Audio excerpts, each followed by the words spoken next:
On the morning of September 14, 2023, a convoy of refrigerated trucks pulled out of Gadsden, Alabama before sunrise. License plates from 5 different states. Cargo manifests listing frozen chicken products bound for distribution centers across the Southeast. Everything ordinary. Everything exactly as it appeared. Except it wasn't chicken.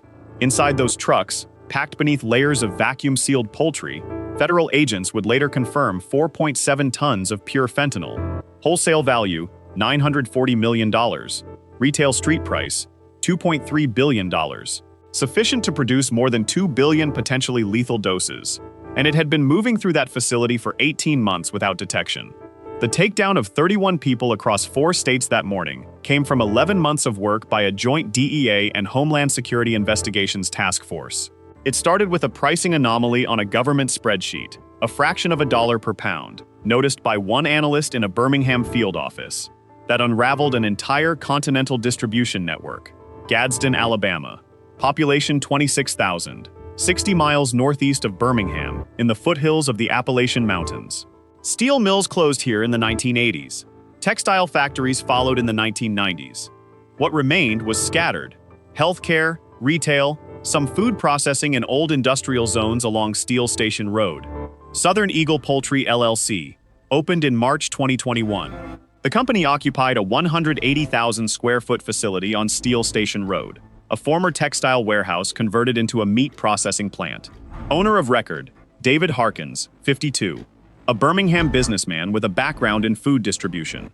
Harkins had operated 3 other food-related businesses over the prior decade, 2 of which had dissolved under ordinary circumstances. Nothing alarming, nothing memorable. On paper, Southern Eagle was entirely unremarkable. It processed chicken, imported from Mexico and Colombia, legs, thighs, breast meat, and distributed to wholesale buyers and restaurant chains throughout Alabama, Georgia, Tennessee, and Mississippi. Annual revenue reported on tax filings, $14.7 million. Workforce, approximately 110 employees. DEA Special Agent Marcus Webb first encountered Southern Eagle's name in June 2022. Not from surveillance, not from an informant, from a spreadsheet. Webb was assigned to the DEA's Birmingham Field Division, specifically its Financial Intelligence Unit. His job was to identify anomalies in import and export data, patterns that suggested businesses were moving more than their declared cargo. He had been doing it for 9 years, long enough to know that real signals were rarely dramatic. They were almost always boring. The anomaly that flagged Southern Eagle was this. The company reported importing approximately 2.4 million pounds of poultry product annually from 2 Mexican suppliers, Carnes del Norte S.A. and Grupo Aviares Internacional. But the average wholesale price paid per pound was 31 cents. Market rate for that grade of product was 54 cents per pound at minimum. Either Southern Eagle was getting a deal that no competitor in the industry could match, or the weight figures on the import manifests were wrong. Webb requested 6 months of shipping records from U.S. Customs and Border Protection. He cross-referenced them against Southern Eagle's bank statements, obtained through a grand jury subpoena. The numbers didn't reconcile. The company was paying roughly $7.4 million per year to its Mexican suppliers, but the declared import volumes could only account for $4.1 million worth of product, even at the most favorable market prices. That $3.3 million gap could mean inflated invoicing for money laundering, or it could mean something was entering the United States alongside the chicken that wasn't on any manifest. Webb brought the analysis to his supervisor, Assistant Special Agent in Charge Diana Flores, on August 3, 2022. Flores reviewed it and agreed the discrepancy warranted investigation. She contacted Homeland Security Investigations, which had jurisdiction over customs fraud and transnational criminal organizations. HSI Special Agent Patricia Chen was assigned to work the case jointly with Webb. Chen had spent 8 years in HSI's trade fraud unit before transferring to the Birmingham office. She understood how import documentation worked from both sides, as an enforcement tool and as something to falsify. The case file received a code name, Operation Gallo Negro. The first phase was surveillance. Standard procedure: establish a baseline before asking questions that might alert the target. Chen and Webb set up stationary observation on Steel Station Road, beginning September 12, 2022. 2 vehicles, rotating 12-hour shifts. They photographed every truck entering and exiting Southern Eagle for 6 weeks, tagged every license plate, ran them through state and federal databases. Southern Eagle received deliveries from its Mexican suppliers roughly 3 times per month. 45-foot refrigerated trailers, arriving from Laredo, Texas after clearing customs. The trucks arrived, offloaded, and departed within 3 to 4 hours. Standard cold chain logistics. Nothing inconsistent with a legitimate food operation. But on 4 occasions during those 6 weeks, different trucks arrived after dark. No company markings, refrigerated, but older units, with different chassis configurations than the regular delivery fleet. They came between 10 p.m. and 2 a.m. They stayed 5 to 7 hours. They did not use the main loading bay. They offloaded through a secondary entrance on the facility's south side, a roll-up door not visible from Steel Station Road. Chen had established a secondary observation point in a vacant lot on Morningside Drive that gave her a partial angle on that entrance. She photographed vehicles at that entrance on September 28th, October 19th, and November 4th. The plates were registered to a refrigeration company in Huntsville, Alabama, Cold Precision LLC. Cold Precision showed no employees, no tax filings, and an address that resolved to a UPS store mailbox. Shell Company. Webb ran Cold Precision through financial intelligence databases. The company's checking account at Regions Bank in Huntsville had received wire transfers totaling $1.2 million from 3 different LLCs, all registered in the prior 2 years, all with minimal paper presence. Those LLCs trace back through 3 more layers of corporate structure to a holding company in Chihuahua, Mexico. Chen recognized the pattern immediately.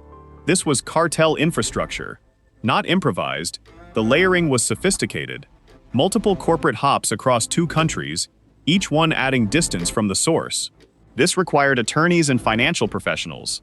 Someone had built this. On November 15, 2022, the task force briefed DEA's Special Operations Division and requested authorization to expand surveillance to include electronic monitoring.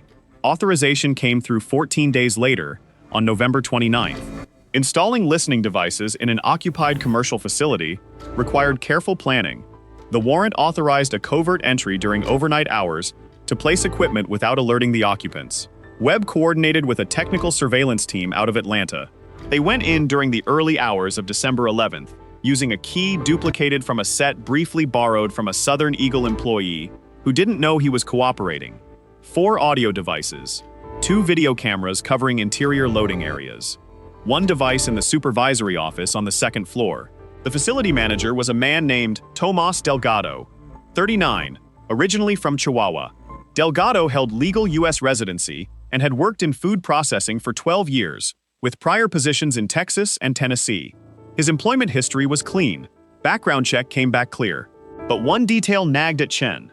Delgado earned $11,400 per month from Southern Eagle, significantly above market rate for a facility manager at a plant that size. She noted it in the case file and kept moving. By January 2023, audio from the installed devices was delivering its first real intelligence. Most of what the devices captured was mundane: shift scheduling, equipment malfunctions, supplier delivery complaints. But on January 17th, a conversation in Delgado's office confirmed what Webb had suspected. The exchange was between Delgado and an unidentified male caller, conducted partly in Spanish and partly in English. A DEA Spanish-language specialist translated the relevant portion. The caller asked whether the next shipment would have room. Delgado said yes, there would be room in the February load, but the packaging team needed to be in place by the 8th. The caller confirmed he would make sure the right people were at the border. Vague enough to deny in court, specific enough to build on, Webb traced the incoming number to a prepaid phone purchased at a Walmart in Ciudad Juarez 3 months earlier. No subscriber information. The phone was used 4 more times that month, always to Delgado's desk line, always under 3 minutes. Then it went silent. They burned a prepaid phone after 4 calls. Whoever was calling Delgado understood operational security. I spent time going through the case transcripts on this, and one detail kept standing out. The cartel had assigned a dedicated logistics coordinator specifically for this single facility. That level of organizational investment means Southern Eagle was not a side project.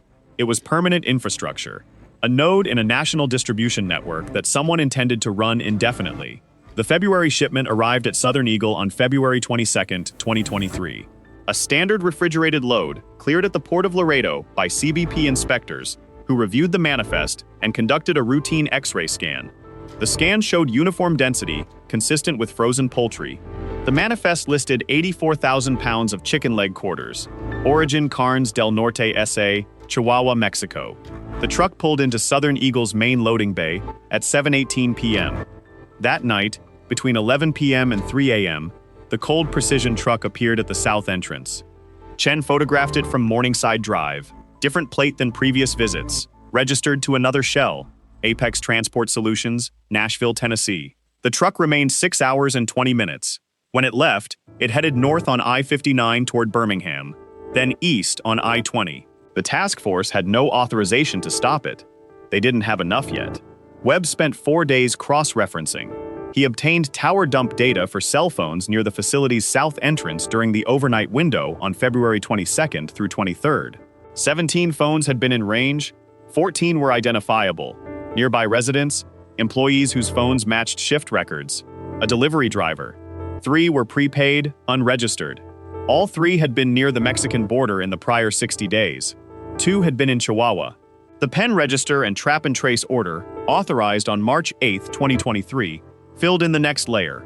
Delgado's cell phone had regular contact with 4 Mexican numbers, 2 of which matched numbers that DEA's El Paso Intelligence Center had flagged in a separate investigation. One of those numbers was linked to a man named Roberto Fuentes, known in cartel logistics circles as El Gallo, the Rooster, a mid-level distribution coordinator for the Sinaloa cartel's fentanyl arm.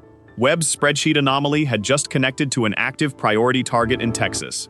DEA's Special Operations Division elevated Operation Gallo Negro on March 22, 2023. Additional resources: 8 DEA agents, 4 HSI investigators, 2 IRS criminal investigation agents assigned to financial tracking, coordination with DEA's Dallas Field Division working the Texas end. Asa Jennifer Park, from the U.S. Attorney's Office for the Northern District of Alabama, was brought in to guide evidentiary strategy. The next step was a controlled delivery. The concept was to intercept one incoming shipment at the border, introduce GPS tracking devices into the load, allow it to continue to Southern Eagle, and surveil what happened after arrival. This would produce direct physical evidence, product itself handled on the premises, rather than financial anomalies buried in shell corporations. To execute it, they needed advance intelligence on which border crossing would be used and when. That intelligence came from a confidential source embedded in Carnes del Norte's logistics operation. On April 4, 2023, that source advised DEA's Dallas office that the next Southern Eagle shipment was scheduled to cross at Laredo on or around April 19th, and would include, quote, a special package from the Gallo team. 12 days. The controlled delivery authorization required sign-off from DEA headquarters and the Department of Justice. It came through on April 12th. 7 days to finalize the interception plan with CBP's National Targeting Center and DEA's Laredo liaison. Then an obstacle appeared. One of the task force surveillance vehicles on Steel Station Road had been photographed by a neighbor's security camera. An unmarked car, driver visible using binoculars, and the footage was posted to a local Facebook group. 317 shares in 24 hours. The task force had to assume the exposure might reach Delgado or someone in his network. They pulled the Steel Station Road vehicle immediately, switched to less conspicuous cover, a rented commercial van, a contractor truck parked with tools visible, changed shift schedules, repositioned observation personnel. For 5 days, they had reduced visibility on the facility. 5 days when anything could have changed inside without the task force knowing. What would you have done? Pulled the operation and started over? Or trusted the intelligence you had and held the course? Chen held the course. She argued that if the network had learned surveillance was active, the April 19th shipment would simply not come. If it did come, that was confirmation the exposure hadn't reached the right ears. Webb agreed. ASAC Flores approved continuing. The shipment came, April 19th, 2023, 9:47 a.m. A white refrigerated trailer registered to Carnes del Norte crossed the border at the Laredo Port of Entry, World Trade Bridge. Driver, Jorge Castillo Vega, 44, Mexican national, valid commercial permit, 12-year history of clean crossings. CBP pulled the truck for secondary inspection. The inspection ran 2 hours and 17 minutes. During that window, a 4-person DEA technical team introduced 3 GPS trackers into the load. one each concealed within pallets at the front, center, and rear of the trailer. A CBP forensics officer removed a 200-gram sample from one of 23 sealed secondary packages found within the rear section. Lab results came back within 6 hours. Pure fentanyl. Purity, 94.3%. Pharmaceutical grade. The kind that does not come from an improvised lab. The truck crossed into Texas at 1:04 p.m. and began moving east on I-10. The task force tracked it in real time. 3 GPS signals, all active. Laredo to San Antonio. Fuel stop at a Flying J on I-35. East on I-10 through Houston. North on I-45 to Dallas. East on I-30 into Arkansas. South on I-22 into Alabama. 41 hours of driving. Legal rest stops at authorized intervals. No deviation. No contact with other vehicles. Jorge Castillo Vega drove exactly the route a legitimate delivery driver would drive. The truck arrived at Southern Eagle Poultry on Steel Station Road at 2:33 p.m. on April 21st. Webb watched the GPS signals from a command center at the DEA's Birmingham field office. All 3 trackers showed the truck stationary at the facility. He ordered no overt surveillance within 3 blocks of Southern Eagle for the duration of the offload. They watched from distance. They waited. 7 hours later, the cold precision truck appeared at the south entrance. The task force photographed it, tracked its departure, followed it north, using 3 rotating tail vehicles maintaining a 2-mile separation. The cold precision truck drove north to Huntsville, entered a commercial storage facility on Highway 72 at 11:15 p.m., and remained inside for 4 hours. When it departed, 2 of the 3 DEA trackers had gone dark, placed in a Faraday-lined container or signal-blocking enclosure during the transfer.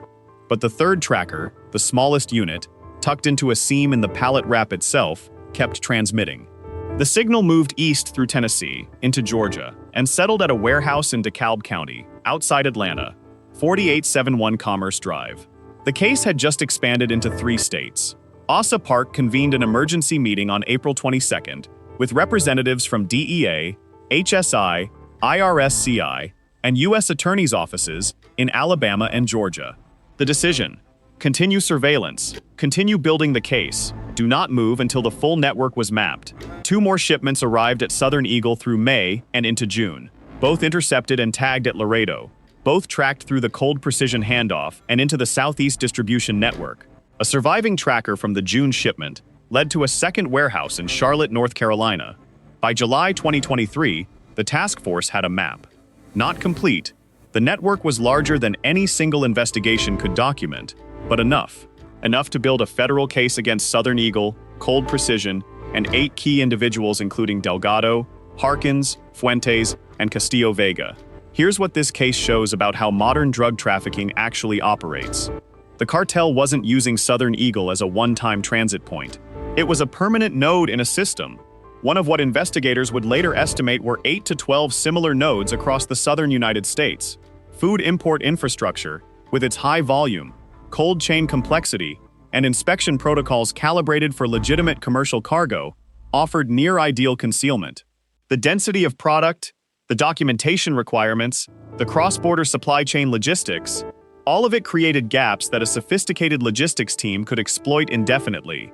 The operation had been running 18 months before a pricing anomaly flagged it, and no automated customs system had triggered.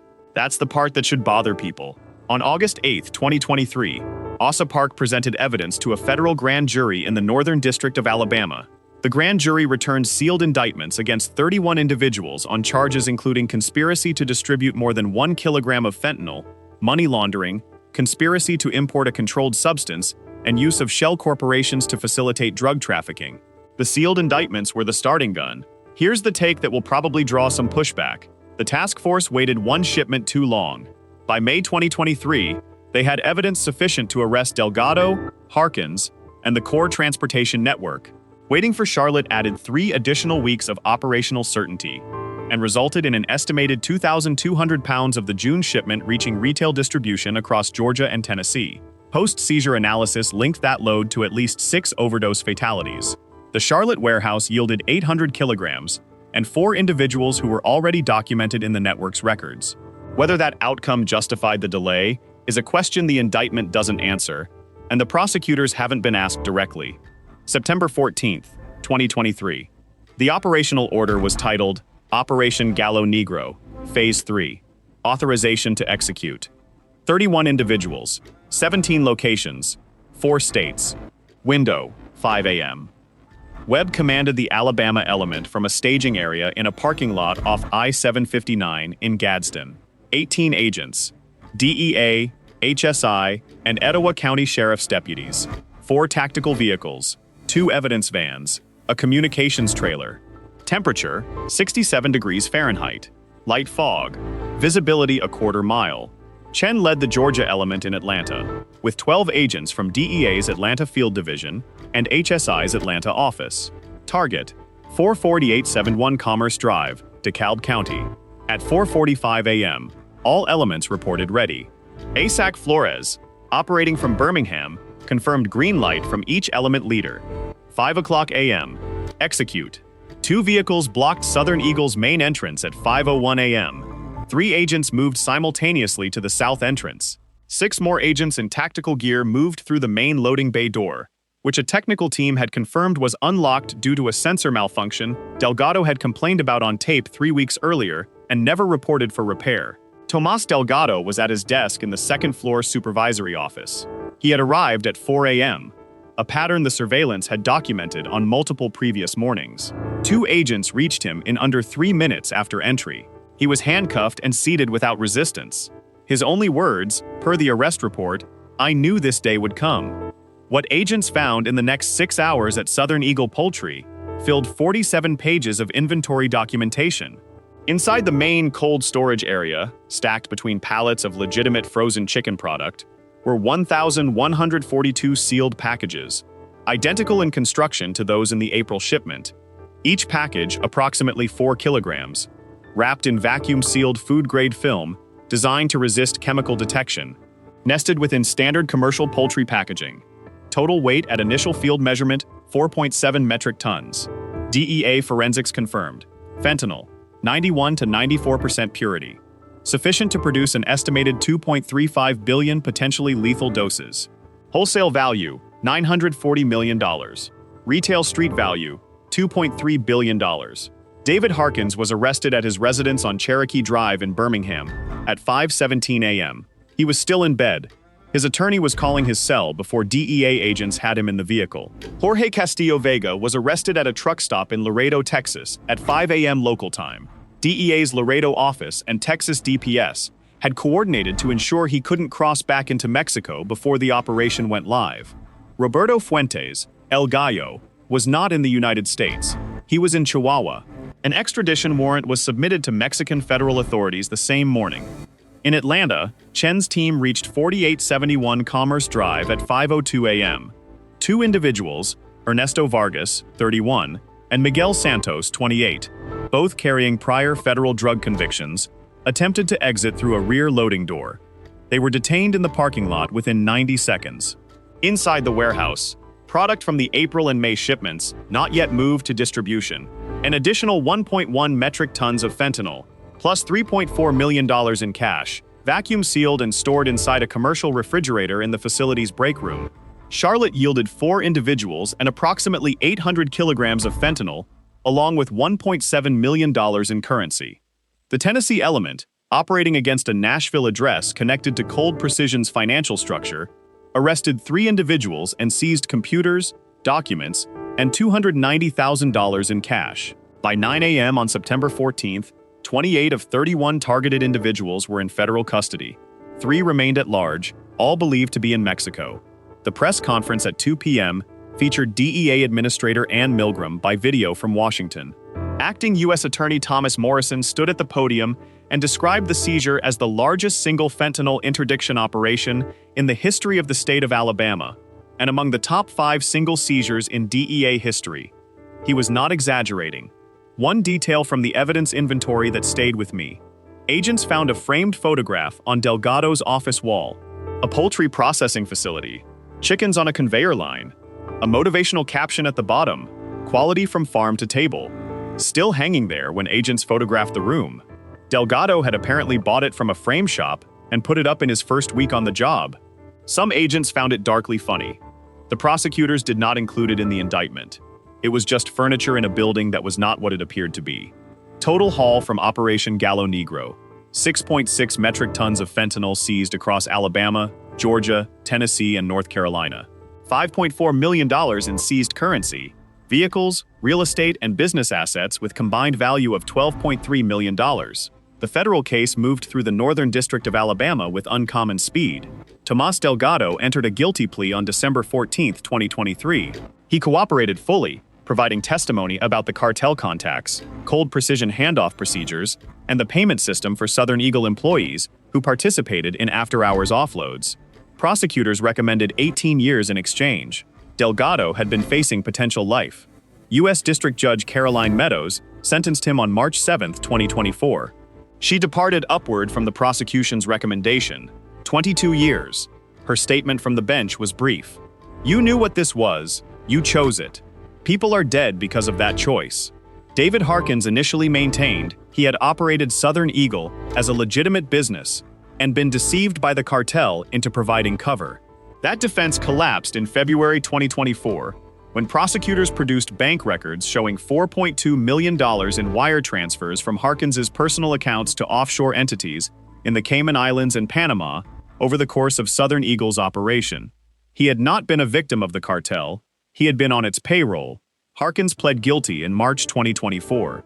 At sentencing in August, he received 27 years. Jorge Castillo Vega cooperated extensively.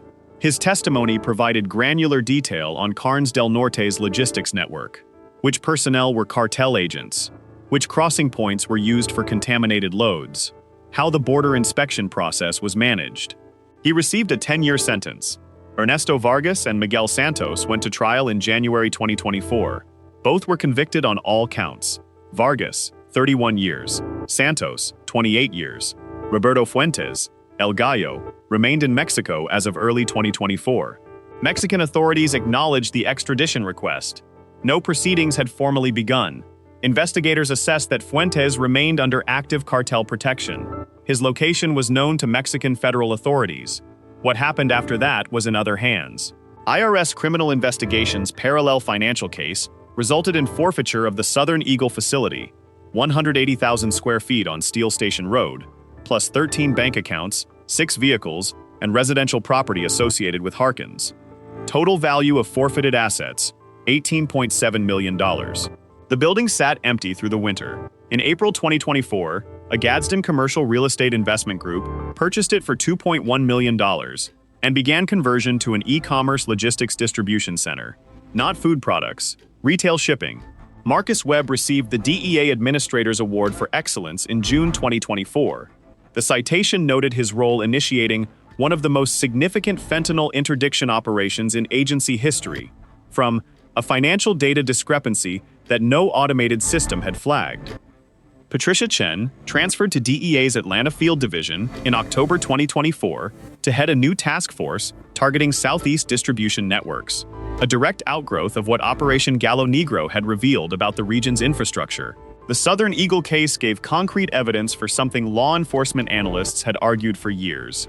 Food import infrastructure is among the most effective cover available to transnational drug trafficking organizations. The volume of legitimate product, the cold chain requirements that limit physical access, and the complexity of cross-border supply chain documentation all produce gaps that a sophisticated logistics team can exploit without drawing automated attention. A forensic auditor who testified in the Harkins case told the court that Southern Eagle's import documentation was among the best constructed fraudulent commercial paper I have reviewed in 17 years. Manifests, certificates of origin, temperature logs, all of it fabricated with sufficient precision to clear routine review. The only thing that gave it away was the pricing, a fraction of $1 per pound, across millions of pounds, over 18 months. Marcus Webb's spreadsheet. Will operations built on food import infrastructure keep emerging, or have the Southern Eagle seizures changed how cartels route these loads? Comment yes if you think they adapt and rebuild. Comment no if you think operations like this are harder to run now. We read every response. The trucks left Gadsden in the dark on September 14, 2023. Refrigerated, licensed, everything exactly as it appeared. It wasn't. 6.6 metric tons of fentanyl moved through a poultry processing plant in Small City, Alabama, for 18 months. Long enough to fund the network, long enough to cost lives, long enough that the people operating it believed it would continue indefinitely. It didn't. One analyst noticed a pricing anomaly. One task force built the case. 31 people in federal custody.